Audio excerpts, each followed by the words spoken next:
छात्रों नमस्कार।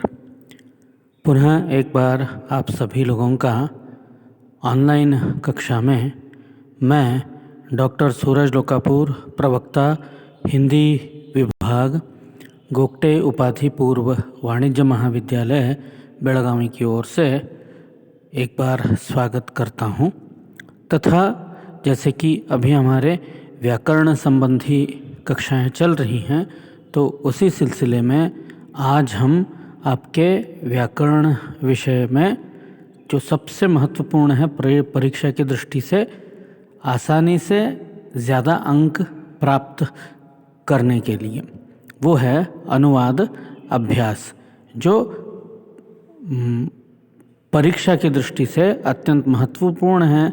5 अंकों का विभाग है और यहाँ पर आप कम समय में ज़्यादा अंक प्राप्त कर सकते हैं।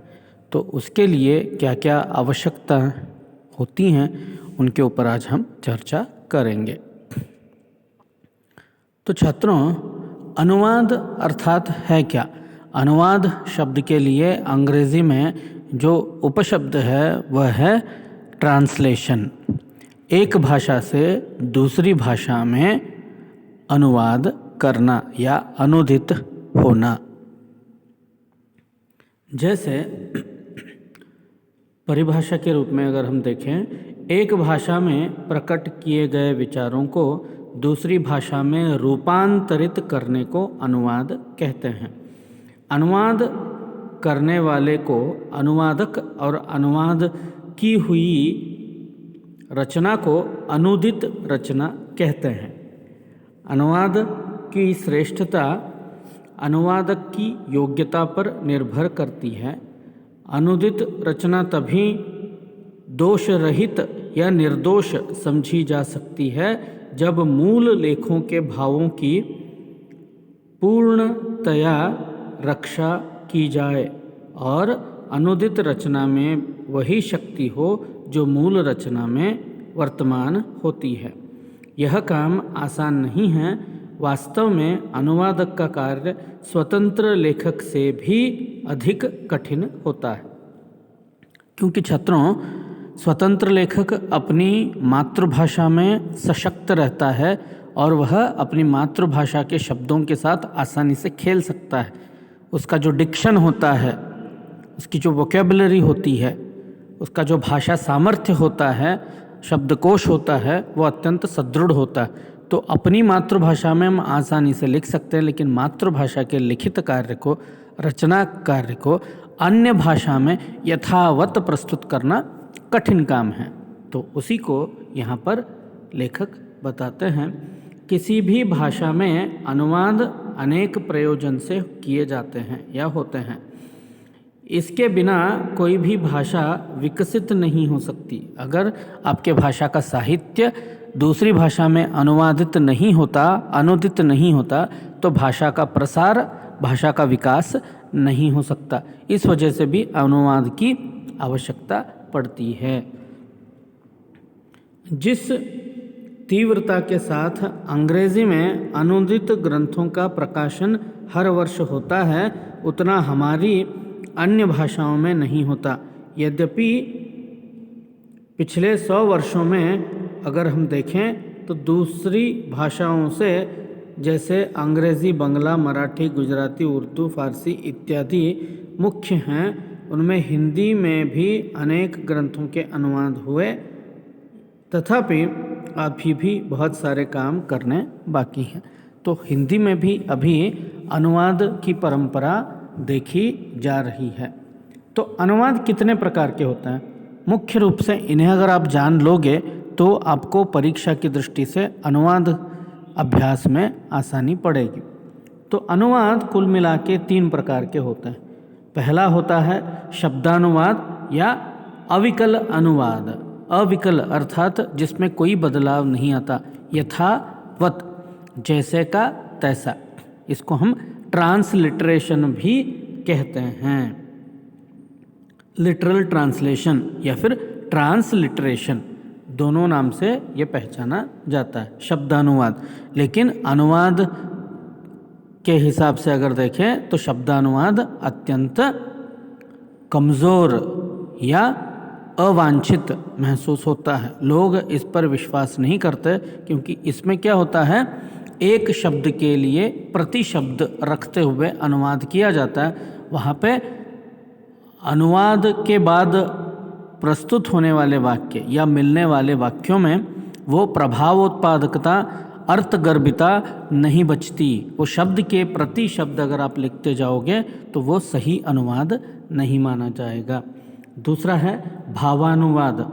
इसका नाम ही है फेथफुल ट्रांसलेशन।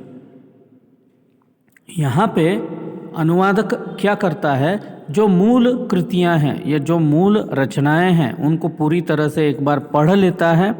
पढ़ने के बाद उसके भाव को पकड़ता है, उसका फीलिंग, एसेंस जिसको हम कहते हैं, कंटेंट, वो पकड़ता है और उसको जिस भाषा में भी अनुवाद करना है उस भाषा के अनुकूल, उस भाषा के अनुरूप, उस भाषा के संस्कृति और संस्कार के संदर्भ में उसका अनुवाद प्रस्तुत करता है।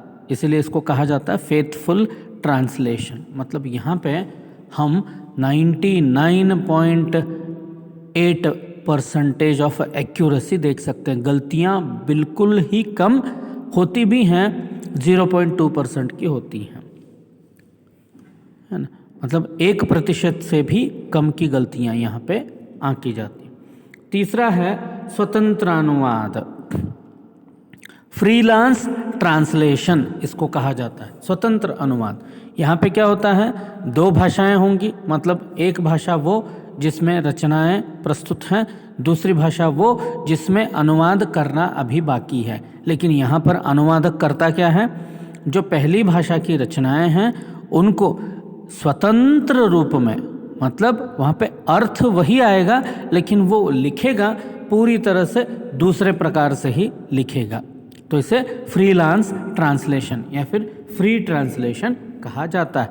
इनके जो नोट्स हैं या फिर जो डेफिनेशंस हैं वो आपको अगली स्लाइड में मिल जाएंगे।